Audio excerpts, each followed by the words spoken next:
Orang Kudus. Sobat Katolikana, saatnya kita simak kisah orang kudus yang dipersembahkan oleh Radio Katolikana. Penulis naskah Arif Setiawan.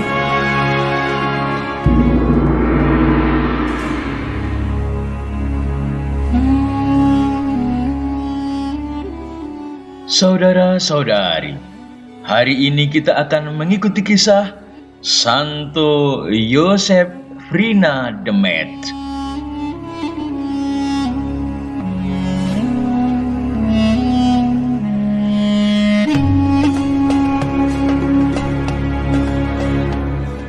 Yosef Vrina Demet dilahirkan pada tanggal 15 April 1852 di Abtei, Tirol Selatan, daerah pegunungan Alpen, Italia.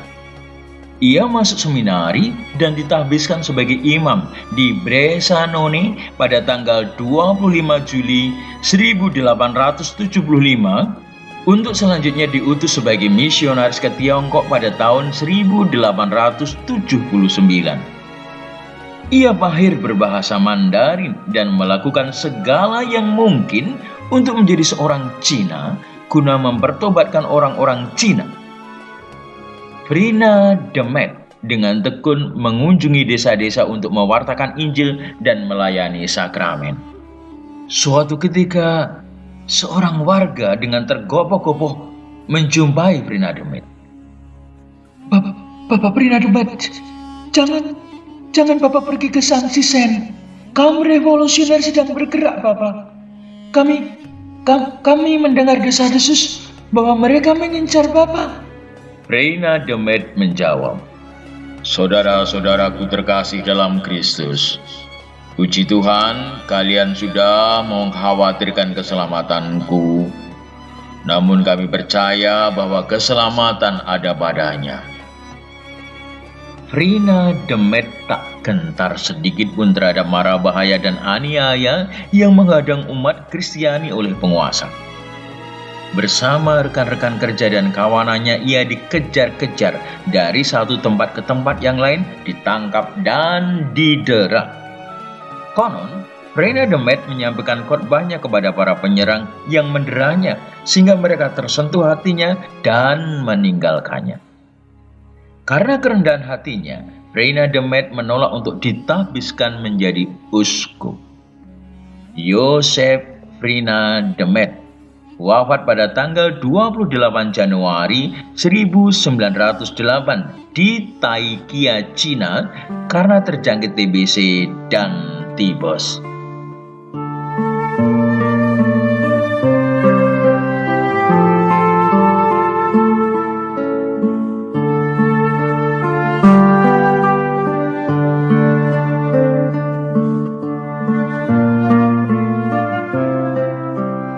Saudara-saudari, seorang murid Tuhan yang rela mengabdikan diri demi kerajaan Allah di dunia ini harus merelakan diri memikul salib dan bahkan menyangkal diri. Apabila orang terlalu mementingkan diri sendiri, ia tidak layak menjadi murid Tuhan.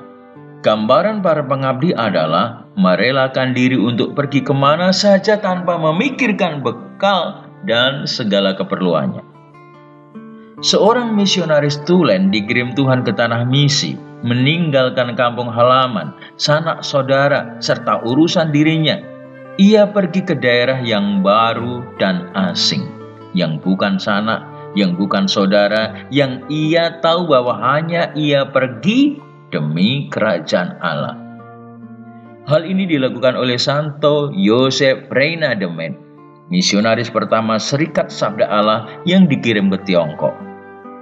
Dahulu bermisionaris penuh dengan romantika, mencari dunia baru yang dianggap penuh misteri. Panggilan ke dunia baru menggelora dan mendorong para misionaris meninggalkan segala sesuatu.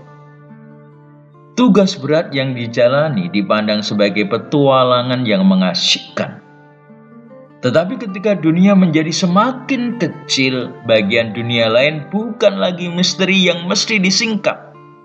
Dan tak ada lagi ajaran yang terasa aneh. Adakah semangat misionaris masih menarik?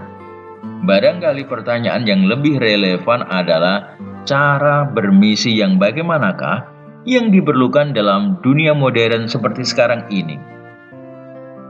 Pesan tetap sama. Cara harus berubah agar lebih mampu menjawabi kebutuhan manusia modern.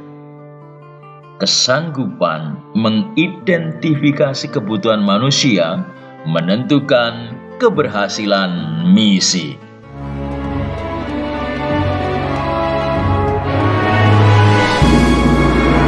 Demikian kisah orang kudus hari ini. Kisah orang kudus dapat Anda simak di Radio Katolikana setiap hari pukul 12 waktu Indonesia Barat dan pukul 19 waktu Indonesia Barat. Sampai jumpa di kisah orang kudus selanjutnya.